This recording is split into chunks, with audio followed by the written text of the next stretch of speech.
हनुमान की यात्रा प्रतीक की यात्रा है।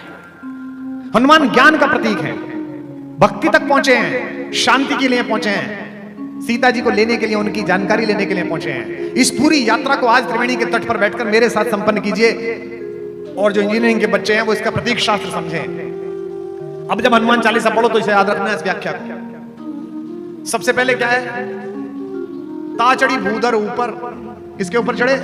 एक पर्वत के ऊपर चढ़े।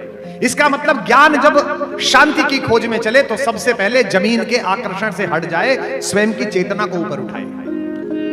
देखो ये दो अलग अलग चीज है, एक ज्ञान है, एक आनंद है।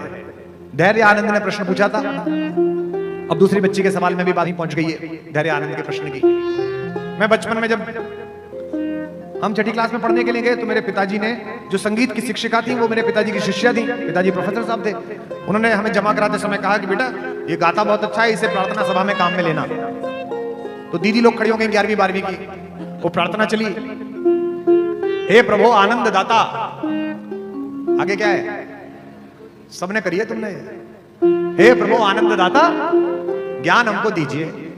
एक दिन 2 दिन तो मैंने प्रार्थना गाई, तीसरे दिन मैं चुप हो गया। अच्छा माइक मेरे मुंह पे लगा हुआ था नीचे होने की वजह से, तो मैडम बहुत नाराज हुई।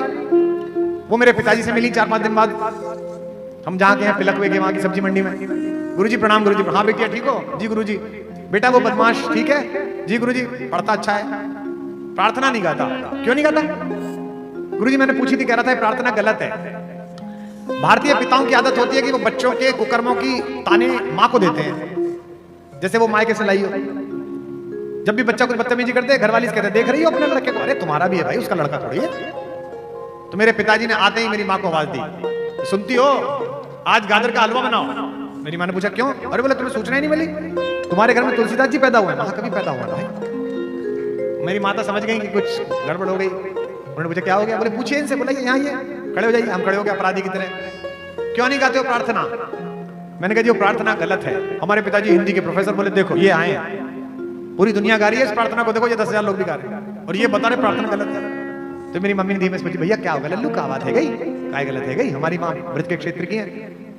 तो मैंने कहा अम्मा प्रार्थना गलत है। बोले क्यों? मैंने कहा वो प्रार्थना में शुरू में ही कह रहे हैं भगवान जी की मैं आनंद देने वाला हूं, और अपन ज्ञान मांग रहे हैं उनसे। अब त्रिवेणी घाट पर बैठे हुए लोगों, हीरे की दुकान पे हींग खरीदने कौन जाता है? हीरे की दुकान पर अगर आप हींग मांगो तो वो आपको मूर्ख समझेगा, और परचून की दुकान पर हीरा पूछो तो वो मूर्ख समझेगा। जीवन में अगर आनंद आ जाए तो ज्ञान की क्या आवश्यकता है? उसी की तो खोज है सारी। आनंद की खोज है। भगवान का नाम भी सच्चिदानंद है। सबकी इच्छा है, आपकी भी इच्छा है, मेरी भी इच्छा है, जो संत बैठे हैं इनकी भी इच्छा है। ये जितने त्यागी तपस्वी